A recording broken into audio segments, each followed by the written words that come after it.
harapan itu sumber kehidupan, cuma hati-hati. Kadang-kadang dia juga sumber kehancuran. Kenapa? Mungkin di sesi ngaji apa saya pernah bilang, hanya orang yang berharap yang bisa kecewa. Ya kan? Hanya orang-orang yang berkeinginan yang bisa gagal. Jadi itu paradoksnya harapan. Jadi paradok itu sifat yang bertentangan, makanya kamu mengelolanya harus hati-hati. Harapan bisa membawamu pada kebahagiaan, tapi bisa juga sebaliknya menghancurkanmu. Kalau kamu tidak hati-hati merancang harapan. Jadi jangan sampai senjata yang sakti yang namanya harapan itu berbalik membunuh dirimu sendiri karena kamu tidak pintar mengelolanya. Itulah sifat paradoksnya harapan. Kalau kamu tadi tidak bercita-cita kumlot, tidak kumlot itu kan tidak masalah. Tapi ketika kamu bercita-cita kumlot, tidak kumlot jadi sumber kekecewaanmu. Kalau cita-citamu, harapanmu hanya lulus saja, kumlot tidak penting. IP berapapun tidak masalah, yang penting lulus. Kenapa? Cita-citamu hanya lulus saja. Tapi kalau cita-citamu IP, cita-citamu kumlot, lulus saja itu menghancurkanmu. Kalau kamu tidak bercita-cita punya pasangan, mbok jomblo sampai umur 40 tidak masalah. Tapi kalau orientasi hidupmu pasangan, pacar, dan yang sejenis itu, mbok sekarang kamu jomblo juga gelisah, susah, sumpek. Kenapa? Karena kamu target di situ. Kamu berharap di situ. Ah, itu paradok harapan namanya. Dia bisa menghidupkanmu, tapi dia juga bisa membunuhmu. Kalau kamu tidak hati-hati. Maka aturlah harapan-harapan hidupmu secara masuk akal, secara cerdas. Rancang harapanmu paling tidak di 4 ciri. Yang pertama, harapan, berharaplah sesuatu yang dapat kamu capai secara rasional.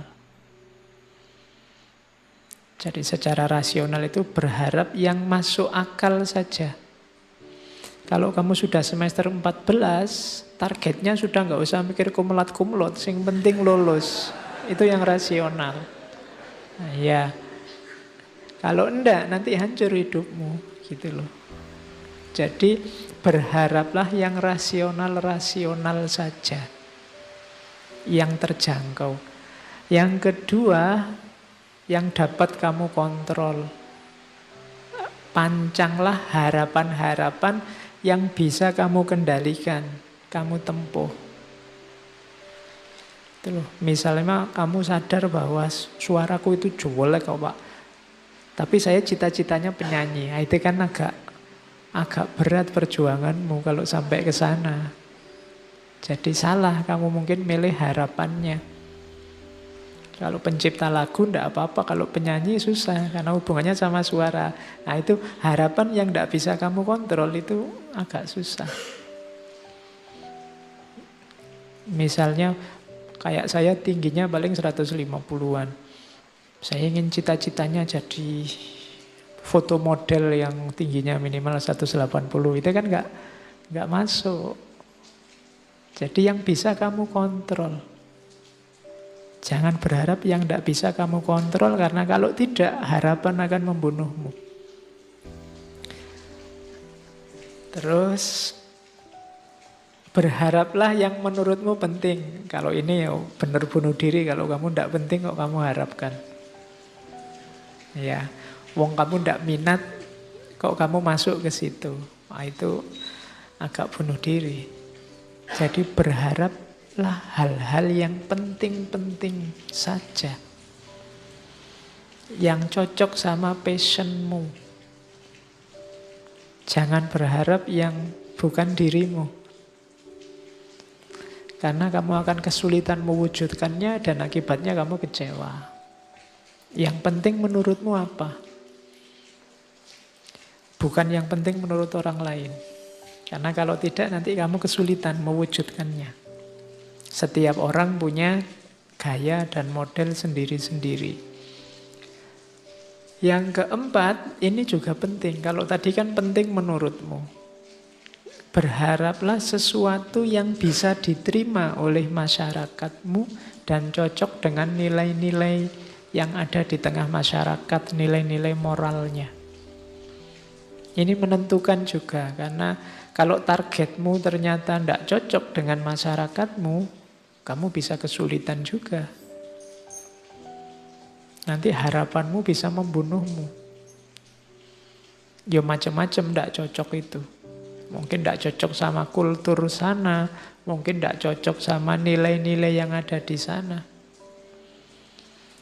Ya contohnya gampang lah, misalnya yang cocok sama masyarakat di kos-kosanmu, misalnya masyarakat sana menghendaki kamu kalau apel paling malam sampai jam 10 misalnya.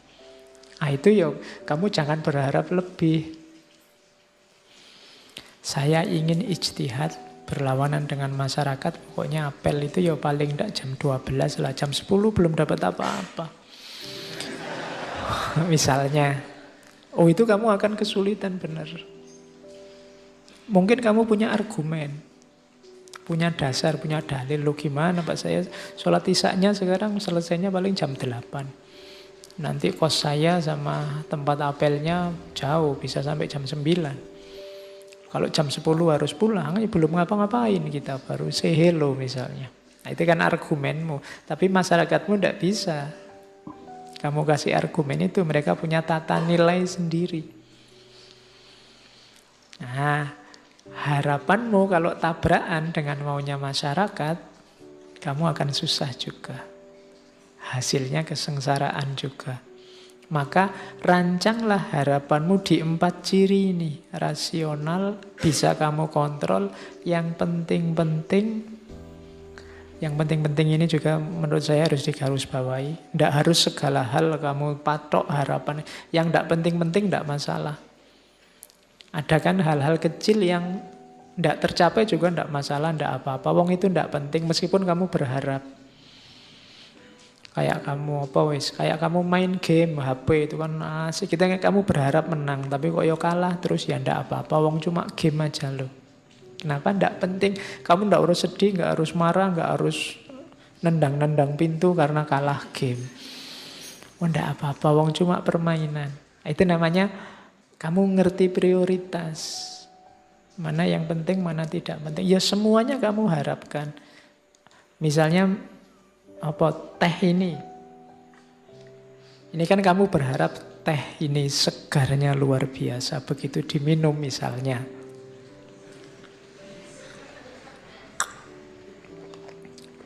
Kok biasa ya? Misalnya, itu kan kamu kecewa. Tapi ya enggak apa-apa, wong ini enggak prioritas kok. Meskipun tadi aku berharap kan enggak masalah, enggak penting. Beda tadi sama urusan kuliahmu, sama urusan masa depanmu, itu kan jauh yang lebih penting. Jadi berharap, patoklah yang kamu anggap penting-penting saja. Dan yang terakhir, hati-hati dengan norma-norma dan nilai-nilai di tengah masyarakat. Karena masyarakat itu juga harus jadi pertimbanganmu. Mereka punya logika sendiri, mereka punya standar sendiri. Nah, komponennya harapan ada 3. Nggak usah dibaca definisinya, agak bulet. Harapan itu butuh yang pertama goals, tujuan. Yang kedua pathway, jalannya. Yang ketiga agensi, orangnya. Jadi komponennya harapan itu tujuannya apa, jalan untuk sampai ke sana apa, orangnya siapa yang berharap. Jadi orang yang berharap, jalan menuju harapan, dan targetnya harapan itu. Itulah unsurnya. Tidak ada goalnya, namanya bukan harapan. Kalau tidak ada jalannya, bukan harapan tapi lamunan. Tamanni kalau dalam bahasa agama, angan-angan. Seandainya ya tiba-tiba ada uang sak karung jatuh di depanku, nah, itu namanya bukan harapan, tapi lamunan, angan-angan.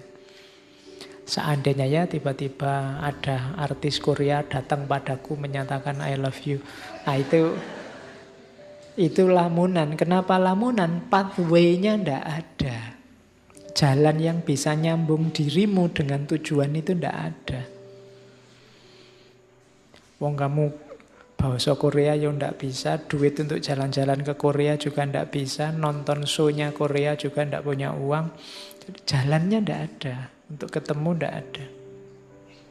Nah itu ndak ada pathway-nya, maka namanya angan-angan. Untuk lengkap disebut harapan, jalannya ada, strategi menuju ke sana ada, goal-nya ada, tujuannya ada, dan orangnya juga mau. Jadi ini harus lengkap. Kalau tidak ada orangnya Pak, ya sama aja bohong. Ada jalannya, ada tujuannya, orangnya yang berharap tidak ada, ya tidak jadi cerita. Jadi itu 3 komponennya. Penghalangnya juga ada 3. Yang pertama emosi, yang kedua stresor, dan yang ketiga surprise event. Kalau emosi jelas. Emosi-emosi negatif itu mungkin menghalangi jalanmu mewujudkan harapan. Jadi kamu terburu-buru, atau kamu males, atau kamu ngamuan, atau kamu merasa minder, atau kamu terlalu pede, itu kan emosi-emosi. Itu sering jadi penghalangnya harapan. Cita-citamu segera dapat pasangan, tapi kok ya mentalmu minder. Kalau ndak ada orang aja kamu postingnya, teriak-teriaknya selalu tentang perempuan, pasangan, tapi begitu ketemu nderedek, grogi, ndak bisa ngomong, ya sama aja. Emosi ternyata penghalangmu. Yang kedua stresor. Kalau stresor ini nanti berpengaruh ke emosi, tapi stresor itu sesuatu yang menghalangi, yang menekanmu sehingga ndak bisa mewujudkan harapan. Kayak kamu pengen cepet lulus tapi kok ya kamu kerja. Kerja ini kan jadi stresor namanya, membuatmu stres. Jane pengen cepet lulus tapi kok ya harus kerja ya. Nah itu kan stresor namanya. Pengen jadi orang soleh tapi kok ya susah yang ngaji itu ya. Nah, misalnya itu kan ngaji jadi stresornya. Jadi penghalang harapan itu emosi, stresor, dan yang ketiga surprise event. Kalau 1 dan 2 mungkin kamu bisa ngatur, tapi yang ketiga ini susah. Surprise event itu, hidup ini kan serba tidak terduga. Kamu sudah niat-niat pokoknya sampai saya lulus S2, jangan sampai ada pacar, jangan sampai ada perempuan atau laki-laki yang mengganggu. Kok ya dilalah ada event yang membuatmu jatuh cinta, dia juga oke, sama-sama oke, ini surprise event. Waduh, tadi prinsipnya mau dilanjutkan apa enggak ya? Kalau dilanjutkan kok ya eman-eman. Harapanmu enggak terwujud untuk enggak punya pasangan sampai lulus. Itu namanya surprise event. Kamu ingin IP-mu sempurna tiap semester 4 terus. Tapi kok yang dilalah semester ini kamu bareng sama sakit misalnya. Nah, itu surprise event. Itu juga menghalangi harapan. Banyak peristiwa-peristiwa yang tidak terduga.